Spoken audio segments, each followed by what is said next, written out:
다음은 지속적으로 사랑받는 브랜드라는 주제입니다. 팬덤과 커뮤니티, 결국 가게 예산 중에서 월 고정 비중을 차지하는 것이 굉장히 중요합니다.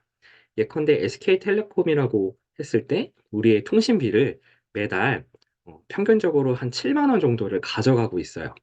그리고 삼성전자 같은 경우에는 가전제품을 우리는 뭐 할부로 사든 모아놓은 돈을 현금으로 사든 이것을 좀 분할해 보자면 월 한 30만 원 정도를 삼성이 우리 휴대폰부터 해서 여러 가지에서 가져가고 있는 중이죠. 이런 또 자동차 같은 경우는 현대나 기아가 우리에게 또 한 거의 30만 원에 준하는 돈을 우리에게서 가져가고 있습니다. 그러면 결국 큰 기업이 될 수 있다. 뭐 이런 취지인데 뭐 성급한 일반화의 오류일 수는 있어도 어느 정도 고객의 기본적으로 소비하는 고객의 시간이나 비용을 소비하는 주체로 우리가 기억되고 늘 거기 리스트에 들어가는 것은 굉장히 중요하다 할 수 있는 것이죠.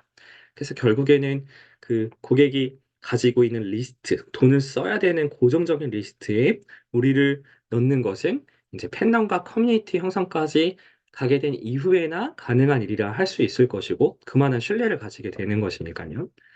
그래서 이것을 좀 풀어서 보자면 결국 카테고리 내 가성비 또는 가심비 또는 새롭거나 아니면 정말 희소하거나 이런 부분으로 고객은 선택하게 되는 상황입니다. 고객의 선택은 결국 내가 필요한 것을 내가 주로 가는 채널, 고객 접점에서 값성비라고 부르는 상품을 보거나 아니면 명품과 같이 심리적으로 만족감이 형성되거나 좀 돋보일 수 있는 요소에 돈을 쓰거나 아니면 스트레스 해소에 돈을 쓰거나 새롭거나 희소한 것으로 귀결되며 가성비를 추구하는 동일 소비자가 가심비를 추구하는 항목을 동시에 고려할 수 있습니다. 어떤 것은 아끼고 여기서 아낀 돈을 가심비 품목에다 쓸 수도 있는 것이죠. 해서 각각의 소비 주체별 가계 예산 지출 행태를 좀 분석해서 우리가 어디에 들어가고 어디에 위치하는 것이 좋겠느냐를 타겟팅하는 것은 굉장히 중요할 수 있습니다. 그래서 기획단에서는 항상 이 브랜드도 마찬가지, 브랜딩 과정도 마찬가지고 이런 것들을 충분히 따져보고 잘 정립해두는 것이 선행 과정으로 굉장히 중요합니다. 다음은 불황에도 비용을 줄이지 않는 줄일 수 없는 영역의 안정감이라는 부분인데 과연 그럼 고객은 지금 같은 경제 불황이라고 하는 상황 속에서 돈을 정말 안 쓰고 있는 상황에서도 어디에 돈을 쓸 것이냐 즉, 돈을 쓰는 부분에 우리가 진입을 해야 또는 우리가 어, 100% 그것의 관계는 없지만 고객에게 어떤 같은 유사한 효과를 줌으로 인해서 이 안에서 우리가 위치할 수 있는 연계에 대한 시너지를 좀 볼 수 있는 것이 없을까를 고민하는 것은 우리 사업과 브랜드의 안정성을 위해서 필요하기 때문에 이런 부분들은 잘 짚고 넘어갈 필요가 있겠습니다. 그래서 생존을 위해 먹고 사는 부분, 식품이죠. 그리고 돋보이기 위한 본능적인 이런 부분들, 뷰티나 패션, 이런 부분들, 아니면 스트레스를 해소해서 뭔가 나의 삶에 대한 평정심과 평안함을 계속 줘서 큰 스트레스를 받지 않고 혹은 스트레스를 해소하면서 살아가게 되는 이런 부분들, 주로 스트레스를 받는 부분은 사람 관계나 돈 때문인데 이런 부분에 대한 스트레스 해소의 관점으로 영역의 집중과 연계가 필수적으로 고민을 해봐야 하며 결국 가계 예산의 정기적인 고정성 지출 비용화에 우리가 들어가는 편입되는 것을 목표로 하는 것이 굉장히 중요할 수 있습니다. 결국 이런 부분에는 돈은 꾸준히 쓰고 오히려 더 많이 쓰는 부분도 보이기 때문에 우리의 안정성을 위해서 반드시 들어가야 하는 부분이라 할 수 있겠습니다. 공감은 지출을 얻는 경험의 신선함, 즐거움, 유익함에 대해서 결국 이런 것들이 익숙해지면서 각인까지 가는 과정이라 볼 수 있겠는데요. 소비자의 공감과 만족은 결국 그들의 소비 항목에 대한 인식과 규모 대비 그들이 얻게 되는 경험을 통해서 지출 규모를 얘기합니다. 지출 규모 대비 그들이 얻게 되는 경험을 통해 생존에 있어 보다 유리한 고지에 오르게 된 듯한 신선함. 이 새로운 것을 알면 남보다 앞서갈 수 있다고 본능적으로 파악하게 됩니다. 또한 정보 습득의 즐거움. 같은 이치에서 남보다 내가 남이 모르는 것을 알거나 아니면 이런 것들을 알아가면서 남보다 더 많이 알았을 땐 생존에 유리하다고 본인이 본능적으로 판단하게 되는 것이죠. 그래서 즐거움을 느끼는 것이고, 이런 생존에 도움이 되는 유익함을 익숙한 것으로 만들면 그 접점에서 이런 공감들이 발현되는 것이죠. 와, 내가 전혀 악기나 이런 것에 관심도 없고, 음악은 그냥 듣는 것으로 내가 컨텐츠를 소비하고 있었는데 갑자기 유튜브 쇼츠에 그 악기 구슬이 이렇게 떨어지면서 음악을 만들어내는 그런 부분의 영상을 제가 본 적이 있습니다. 근데 내가 그 관심도 크게 없지만 그걸 보게 되는 거죠. 뭔가 나도 모르게 신기하기도 하고 뭔가 신선해서 쳐다보는 것이죠. 이런 것들이 나는 내 의사와 관계없이 본능적으로 이끌릴 수 있는 부분들이 분명히 있다.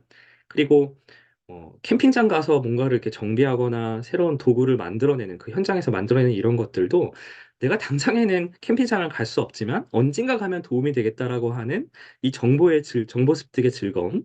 그러면서 어찌 보면 같이 가는 이런 내 경쟁자들이 아님에도 불구하고 경쟁자를 인식해서 그들보다 내가 앞설 수 있겠다. 이런 것들을 판단해서 그것을 유익하게 받아들이는 이런 부분도 분명히 필요합니다. 해서 이것을 내가 브랜딩을 실행하는 관점에서 보자면 이러한 새로운 경험의 신선함, 또한 정보 습득의 즐거움을 그들에게 익숙하게끔 만들어주는 것들을 충분히 설계하고 발현시킬 필요가 있겠다.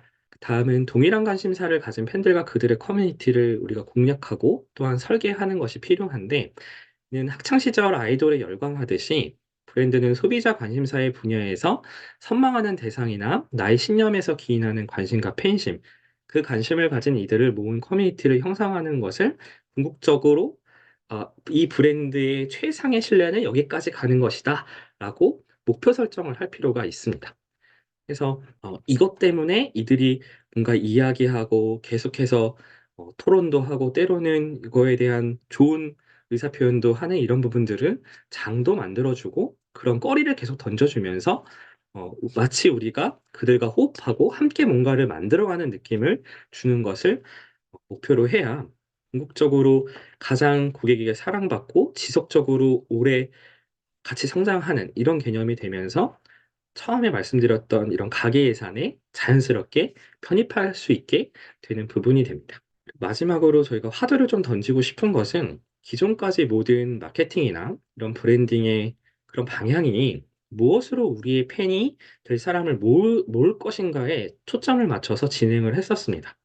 즉, 내가 어떤 상품과 서비스로 그 콘텐츠로 고객에게 다가갔을 때 그들이 우리 팬이 돼서 이런 팬심을 계속 유지하면서 뭔가 새롭게 경제적인 부가가치를 창출하는 이런 부분으로 서로 교감을 했었는데, 근데 최근의 형태는 조금 이것이 더 진화하고 있다라고 보여집니다.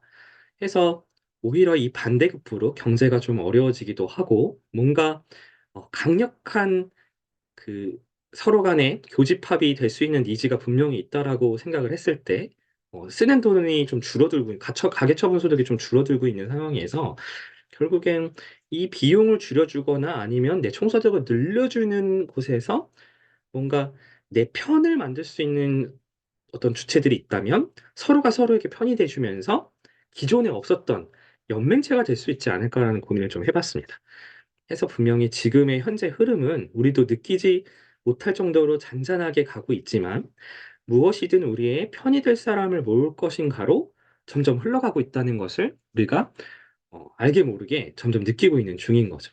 팬이 관심사와 팬이 된 동기와 목적은 작기 때문에 언제든지 이것이 틀어지거나 하면 이탈될 수 있는 것이죠.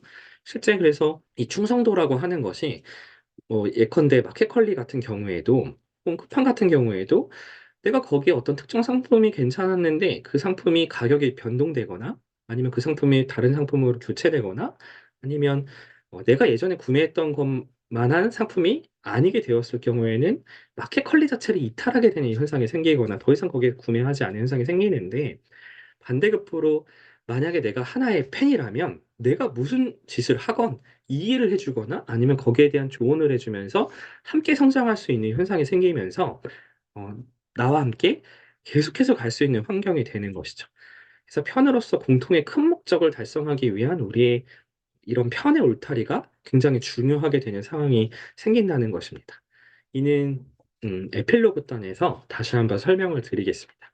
결국 브랜드라고 하는 것은 우리의 편을 어쩌면 형성해서 단순히 나의 브랜드가 그에게 쓰여지는 것이 아니라 그도 내 브랜드를 공동 브랜드로서 인식하고 하나의 울타리로 이렇게 울타리를 쳐서 함께 소속감을 느끼게 하는 것이 궁극적이지 않을까 이렇게 고려하면서 이번 챕터를 마쳐보고자 합니다.